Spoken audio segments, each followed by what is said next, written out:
I'm Paul. I sing and play bass in The Fearless.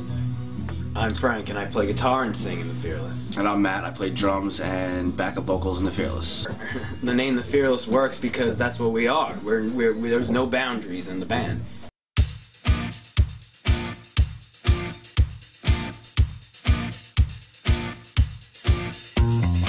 You know, you say, yeah, okay, you're disco, you're rock, you're pop, you're whatever. Yeah, we're all that. We can touch on anything. When you write a song, the song is just this little, like, egg. And then you sprinkle what kind of genre on it, and it just kind of, like, that's what it became. Oh, wow, you know, it's a country song now. That's awesome. That's great. Oh, it's a disco song, but... You can't leave anything out. You have some kind of noise in your head, put it down on a guitar, on a keyboard, anything, try and make a song out of it, and at least hear it first. And if it's not good, then it's not good. But, you know, you have something in your head that sounds like the Backstreet Boys, and you're like, oh, I'm not going to write this. This is corny. I don't know why I'm even thinking of it. Write it. Who cares? Write it and make it cool. So the song Birthday Cake was one of the first songs we wrote as a three-piece band, and it was pretty much just about a parking ticket. I was sent out to get a birthday cake for somebody at my job, a new job that I just started that day, and I got a ticket sent in the mail about a week later. It was about $250 for parking in a fire zone for maybe like 2 or 3 minutes. I had my hazards on, everything, you know, just a stupid ticket that really hurt. And then I think I paid it a little late, and all of a sudden I got a notice in the mail that it went up to $350. So it just got worse and worse, and it was just, I sat there one day and I was like, it's just a birthday cake. Why do I have to suffocate? And then, like, before I knew it, I just picked up a guitar and made a song out of it, and I was like, oh, this is stupid. But brought it over to practice, we put it together, and we're like, you know what, let's see what we can do with this. And before you know it, it became one of our biggest songs. As far as the way we stand out, I think our 3-part harmonies is our thing. I mean, we started this band, none of us were lead singers, so the 3-part harmony thing was always something we always went with, and still going now. I feel like that's how we stand out. We would classify ourselves as a garage band. I like to think of it as Led Zeppelin doing house music, kind of, if that makes any sense. So it's heavy rock, but infused with dance music. Crosby, Stills, and Nash gets in there sometimes. Yeah, with the vocals and stuff, 3-part harmonies and all that stuff, so.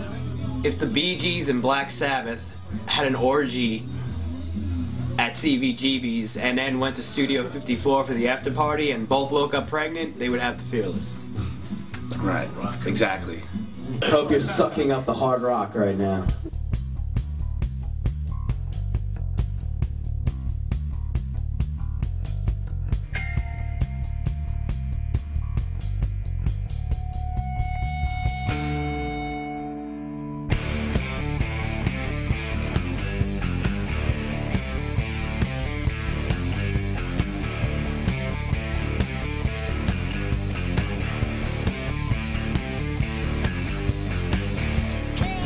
I want them to just go home and say, you know what, I went to a bar tonight and there was a band on stage that blew me away.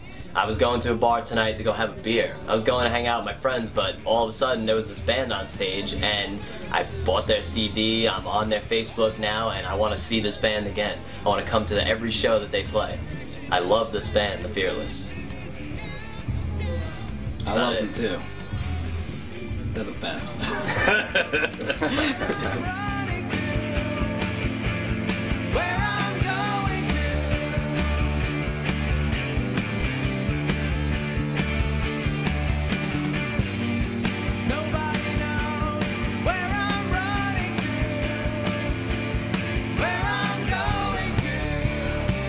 Will I do this forever? I don't know how long forever is. I mean, if I'm going to live for another 6 years, sure, I'll give it a shot. But, you know, this really is my last band because I feel like I said, I hit the pinnacle with being in The Fearless. Like, this is where I can, you know, set up my workshop and not have it differ and not have too many arguments, and I can still go home and write a whole song and bring it in, and everybody's always on the same page. Like, we're blood brothers. Like, we slit our wrists and put blood into a bottle and all drank it. Like, that's how close it is. Like, it's insanity. If he isn't our real brother, he's the closest thing that we got, you know. Like, it's pretty tight. When we get down here, I'm fully confident that we're gonna walk out of here with something great or something positive, or a good idea at least, and it makes the next day a lot better.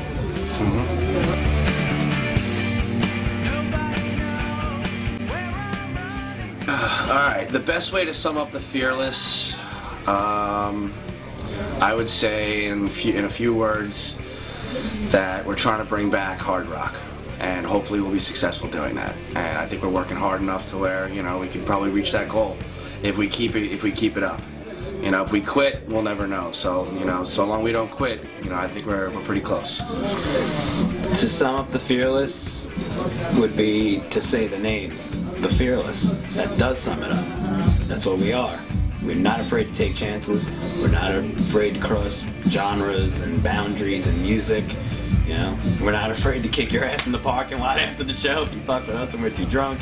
You know, that's it. You know, if you live your life worrying too much, you'll have a heart attack and die before you live your life. So, especially being in a rock band, like, it's a fast ride, you know, you gotta hop on that train and stick to it. I think we just want to get a message out there, and that is to just be happy and, you know, love what you're hearing, and we also just want to relate with everyone, you know? When I write a song, I'm not trying to give it a meaning, a particular meaning of something that happened in my life, but sometimes I am. But at the same time, I want someone to listen to the song and be like, yeah, I understand that, yeah, I get it, I get these guys, you know, I totally understand where they're coming from, and I want to put this on when I'm driving, I want to put this on when I'm sleeping, I want to put this on when I'm just doing work around the house. I want to always have some kind of Fearless song on because they understand what I'm going through in life, and they understand what I'm doing and what my purpose is. You know, I want to relate to the world, and I want people to love us. Good night. The end of the music is now, and here's the last song.